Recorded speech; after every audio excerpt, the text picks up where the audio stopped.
여러분이 기도해 주셔서 한국에 가서 어머님과 아주 소중한 시간을 보내고 돌아왔습니다.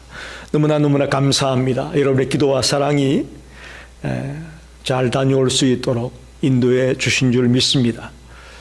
오늘은 성탄주일이자 한 해의 마지막 주일이 되는 송년주일입니다. 여러분, 성탄절, 크리스마스라고 하는 것은 지구상에 있는 모든 사람이 인종, 지역, 종교를 떠나서 이 땅의 모든 사람들이 즐거워하고 기뻐하는 날이라고 저는 믿습니다. 동의하시나요? 예. 다른 종교를 믿는 사람들조차도 이 성탄절을 함께 기뻐하는 것을 보게 됩니다. 그러나 여러분 조금 생각을 달리 해보면 일반 사람들이 성탄절을 맞아서 기뻐하는 것과 우리 크리스찬이 성탄절을 맞아 기뻐하는 것은 굉장히 다르다고 저는 봅니다. 또 달라야 합니다.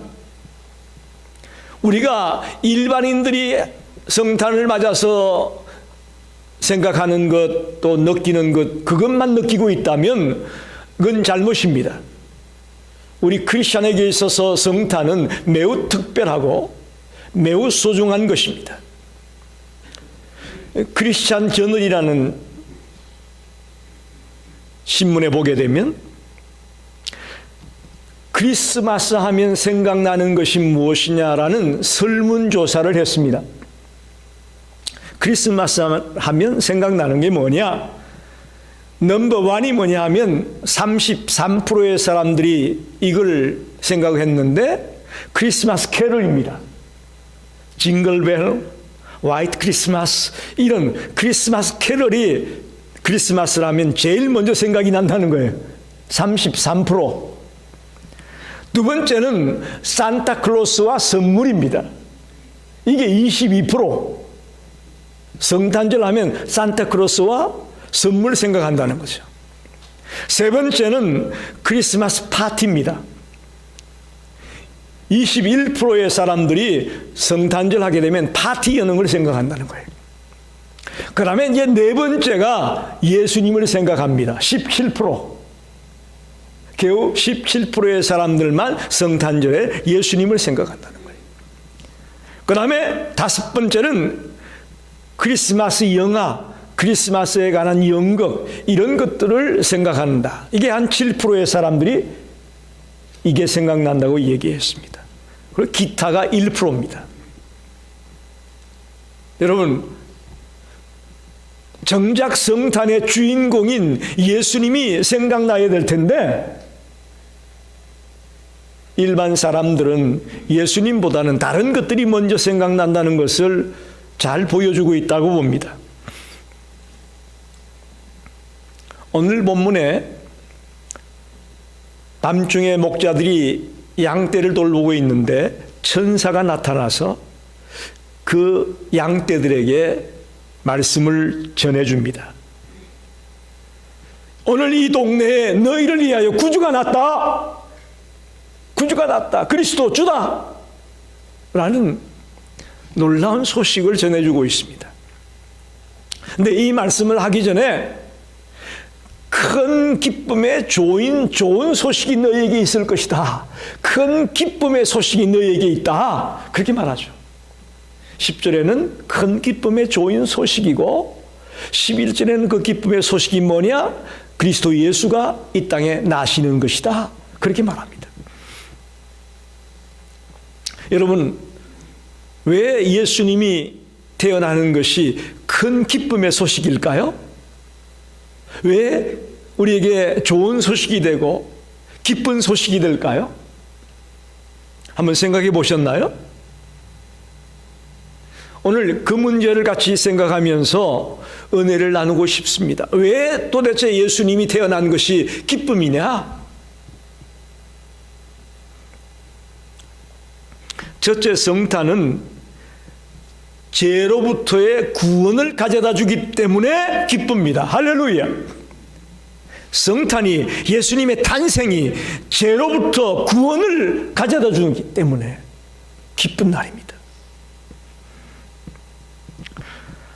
마태복음 1장 21절에 보면 아들을 낳으리니 이름을 예수라 하라. 이는 그가 자기 백성을 그들의 죄에서 구원할 자이심이라. 예수님은 죄에서 자기 백성을 구원하기 위해서 오시는 분입니다. 죄라는 것은 우리를 기쁨을 빼앗아 가버립니다. 기쁨이 사라지게 합니다. 여러분, 죄를 짓고 기쁨이 있다, 이건 비정상적인 사람 아니겠습니까? 죄를 지으면 기쁨이 없어요. 아무리 안 그런 척 태연한 척 하려고 해도 죄를 지으면 불안합니다. 기쁨을 잃어버리게 되는 거예요. 저와 여러분은 예수를 만나기 전에 죄와 허물로 죽었던 자입니다. 기쁨을 잃어버리고 살던 자였습니다. 또 성경은 죄의 싹은 사망이라고 하지 않았습니까? 우리는 죄 때문에 사망에 이른 자입니다. 죽을 수밖에 없는 자입니다. 아니, 이미 죽은 자였습니다.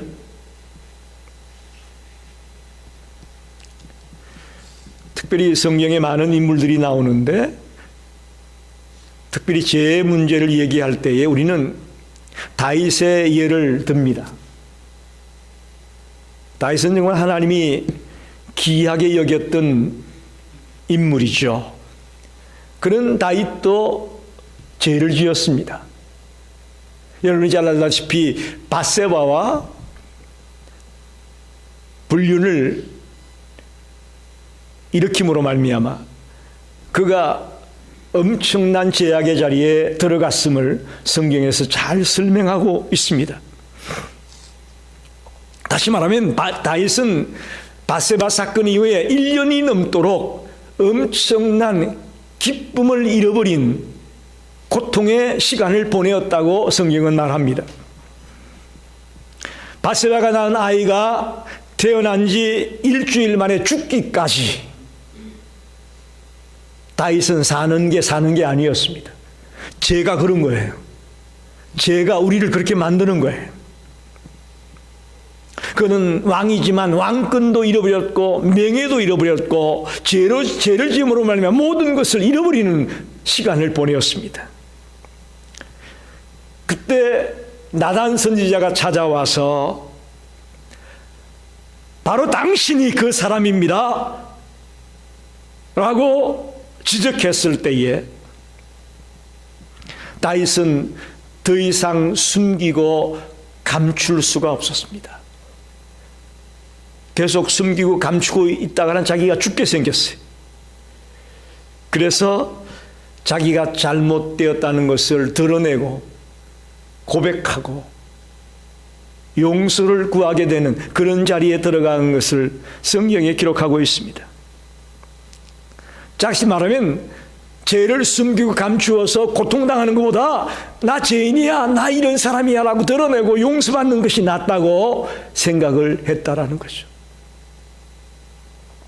그래서 시편 32편 3절 4절에 이렇게 말합니다. 내가 입을 열지 아니할 때에 종일 신음함으로, 입을 열지 않았다는 것은 자기의 죄를 얘기하지 못했다는 거죠. 그럴 때는 종일 신음하고 내 뼈가 새하였다. 뼈가 녹을 정도로 고통스러웠다는 거예요. 주의 손이 주야로 나를 누르시오니 내 진액이 빠져서 여름 가뭄에 마름같이 되었나이다. 자기의 죄를 감추고 숨기고 살다 보니까요, 뼈가 녹고요, 진액이 다 빠져나가는 그런 엄청난 고통을 당했다고 말합니다. 여러분, 죄가 이렇게 무서운 겁니다. 그런데 이 성탄을 맞아 예수님이 이 땅에 오심으로 이 죄로부터 우리를 구원해 주시고 건져 주셨기 때문에 이 성탄절이 기쁜 날입니다. 할렐루야. 어떻게 우리의 죄를 해결해 주시죠? 십자가에서 죄가 없는 예수님이 십자가에 피 흘려 돌아가심으로 우리 모든 인생들의 죄를 혼자 짊어지고 십자가에서 피 흘리심으로 그 십자가의 보혈로 또 그 십자가의 보혈을 믿는 자에게 죄 사함의 축복이 있음을 믿습니다. 그래서 성탄이 기쁜 겁니다. 두 번째로 성탄은 죽음의 문제를 해결해 주셨기 때문입니다. 죽음의 문제, 이 땅에 죽었다가 살아난 사람이 있나요? 여러분 들어보셨나요? 죽었다가 살아난 사람. 뭐 잠깐 죽었다가 살아난 사람은 있죠. 그러나 다시 죽었어요. 다시 죽었어요. 나사로 예수님이 살렸잖아요. 나사로 지금 살고 있나요? 잠깐 살아났지만 죽었어요. 죽었다가 살아난 사람은 없습니다. 예수님이 이 땅에 오기 전까지는 죽음의 문제는 풀지 못했습니다. 이 땅에 어느 누구도 풀지 못한 숙제였습니다. 여러분 한번 물어봅시다. 죽기를 원하는 사람이 있나요? 이 땅에 죽기를 원하는 사람 없습니다. 그런데 우리는 죄송하지만 태어나면서부터 어디를 향해 달려가고 있는 거예요? 죽으려고 달려가는 거예요. 그렇게 봐도 틀린 말이 아니에요. 저도 죽고 여러분도 죽습니다. 필경 모두 다 죽습니다. 이 죽음의 문제를 해결해 보려고 사람들은 베레벨 노력을 다 하죠. 진시황은 불로초를 찾아서 온 사방을 헤매고 다녔다고 말합니다. 또 때론 자신들이 믿는 종교에 의지하면서 죽지 않아 보려고 애쓰는 자도 많습니다. 오늘날은 유전자 생명공학, 이걸 가지고 죽지 않게 만들어 보려고 과학자들이 온갖 심혈을 기울이고 있다고 말하죠. 그러나 여러분, 성경은 그 해답을 갖고 있습니다. 사람은 누구나 한 번 태어나면 한 번 죽게 되어 있다는 것입니다. 그런데 예수님께서 십자가에서 우리의 모든 죄를 짊어지고 돌아가셨다가 3일 만에 다시 살아나셨습니다. 할렐루야! 잠자는 자들의 첫 열매가 되셨습니다. 첫 열매라는 건 뭐예요? 예수님을 믿는 모든 자들도 예수님처럼 그렇게 살아날 것을 말씀하고 있습니다. 부활신앙을 말합니다. 저와 여러분이 예수를 믿고 영접하게 되면 영원히 살 수 있다고 성경을 말씀합니다. 하나님이 세상을 이처럼 사랑하사 독생자를 주셨으니 이는 저를 믿는 자마다 멸망치 않고 영생을 얻으리라. 주를 믿는 자는 죽음의 문제를 해결하고 있다고 말씀합니다. 요한복음 11장 25절 26절 말씀, 여러분 잘 아는 말씀입니다. 예수께서 이르시되 나는 부활이요 생명이니 나를 믿는 자는 죽어도 살겠고 살아서 믿는 자는 영원히 죽지 아니하리라. 내가 이것을 믿느냐? 여러분 믿습니까? 이 말을 믿습니까? 정말 우리는 이 신앙을 붙들고 살아야 됩니다. 어머님 손을 붙들고 제가 그랬어요. 마지막으로 이 아들에게 할 말이 없습니까? 라고 질문을 했더니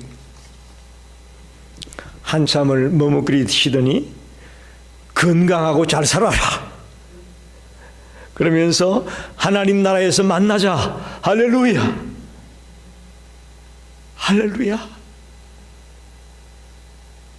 우리에게는 부활이 있습니다. 영생이 있습니다. 바로 그것이 예수님의 탄생에서부터 비롯된 것입니다. 그래서 우리는 이 성탄을 맞아 기뻐하고 즐거워하는 겁니다.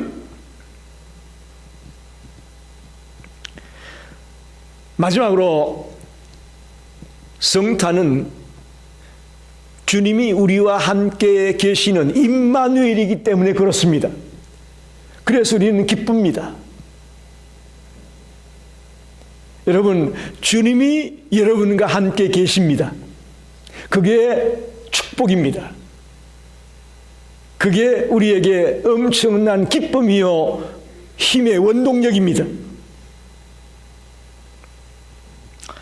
마태복음 1장 23절에 보니까 보라, 처녀가 잉태하여 아들을 낳을 것이요 그의 이름은 임마누엘이라 하리라 하셨으니 이를 번역한즉 하나님이 우리와 함께 계시라 함이라.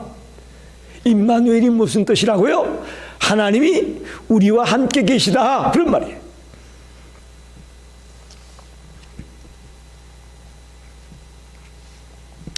우리에게 주는 성탄의 축복 중에 하나가요, 임마누엘이라는 거예요. 임마누엘, 주님이 나와 같이 계시다. 여러분, 이거 엄청난 얘기예요. 하나님이 지금 나와 같이 계시다는 거예요. 내가 어디를 가든지 간에, 직장을 가든지 차를 운전하든지 운동을 하든지 비행기를 타든지 배를 타든지 어디에서 무엇을 하든지 간에 지금 나만 가는 게 아니라 주님이 나와 같이 계시다는 거예요. 이게 충격입니다. 엄청난 충격이에요. 우리가 좋은 일 할 때 주님이 같이 계시다면 신나는데, 내가 지금 잘못된 길로 가고 있고 제약의 자리에 빠지고 있고 이럴 때도 주님이 같이 계시는 거예요. 여러분, 충격이에요. 충격이에요.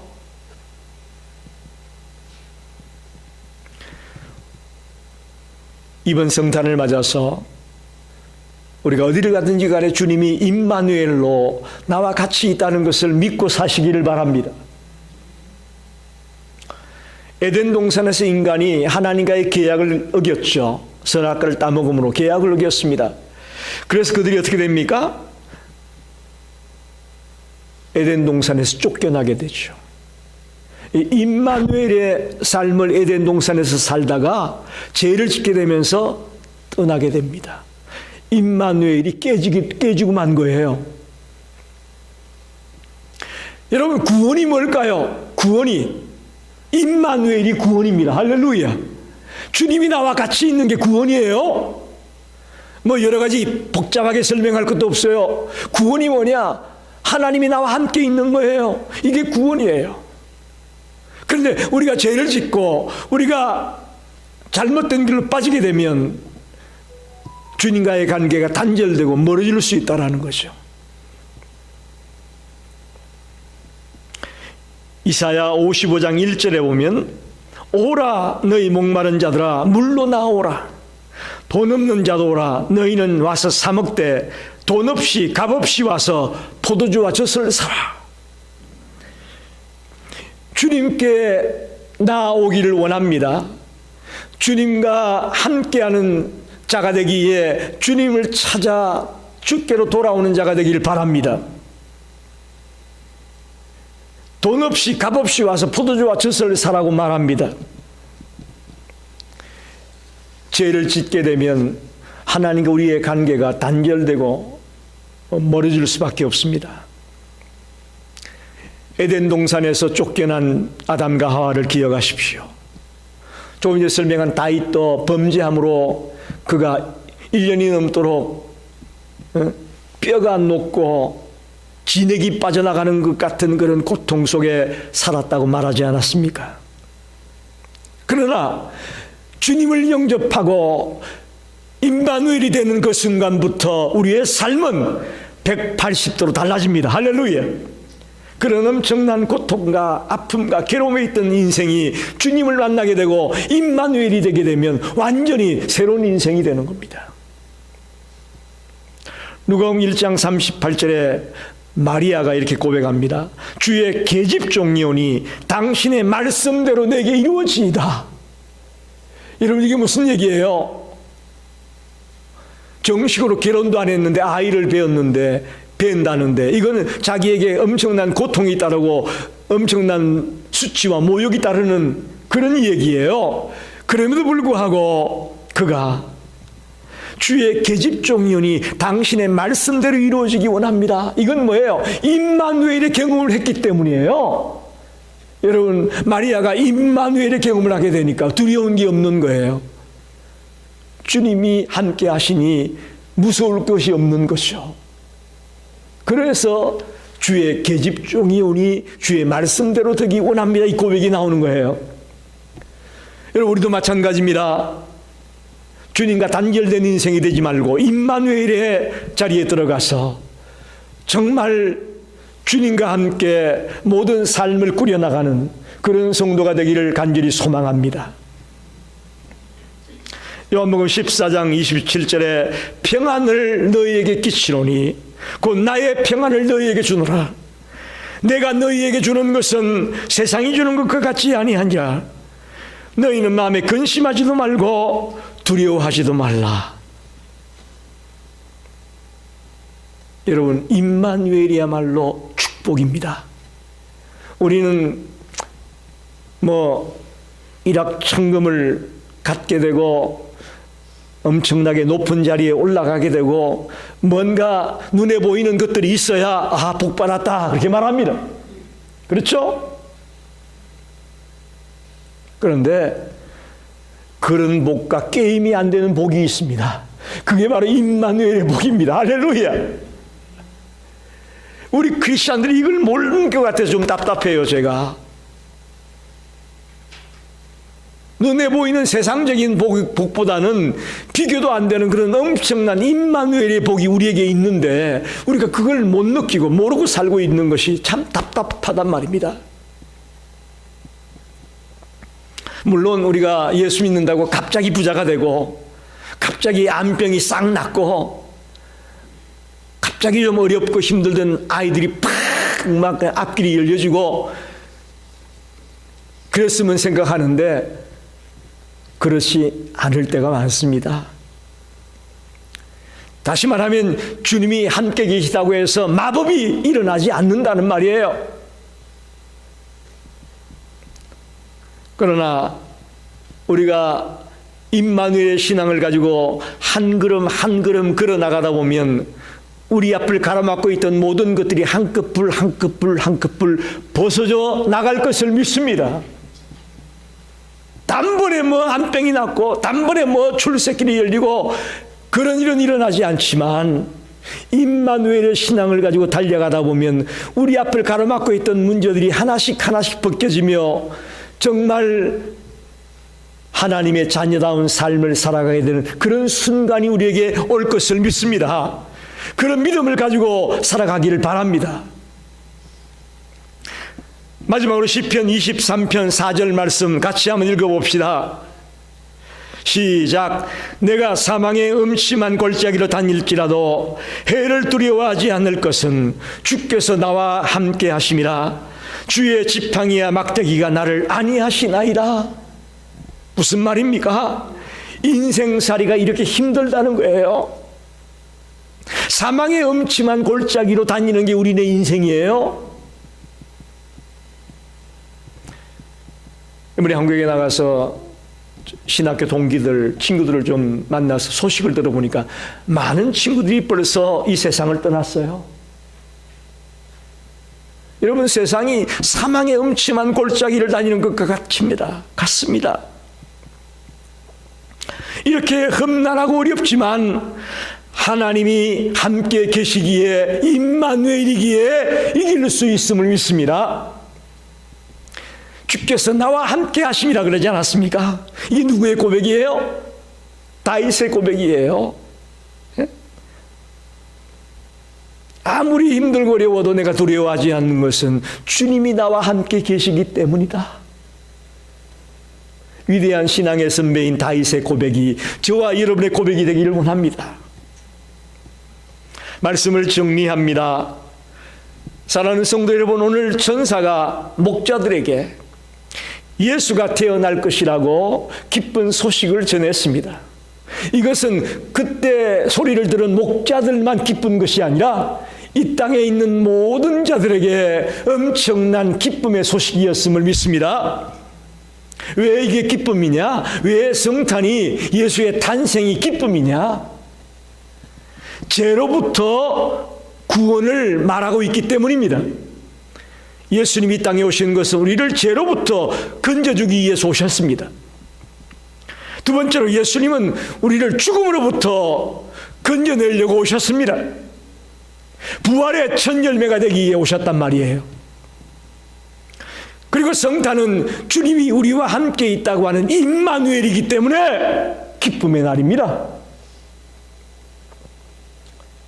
이보다 더 기쁜 것이 어디 있습니까? 여러분, 세상에서 말하는 기쁨은요, 잠깐 있다가 사라지는 기쁨이에요. 그렇잖아요? 어제는 기뻤는데 오늘은 슬퍼서 우는 자가 얼마나 많습니까? 세상이 말하는 기쁨은요, 잠시예요. 그러나 주님이 보여주는 이 기쁨은요, 영원한 겁니다. 할렐루야! 영원히 잃어버릴 수 없는 기쁨이 이 성탄을 통해 우리에게 주어집니다. 저와 여러분이 남은 생을 살아가면서 이 기쁨을 가지고 살게 되시기를 간절히 축원합니다. 기도하겠습니다.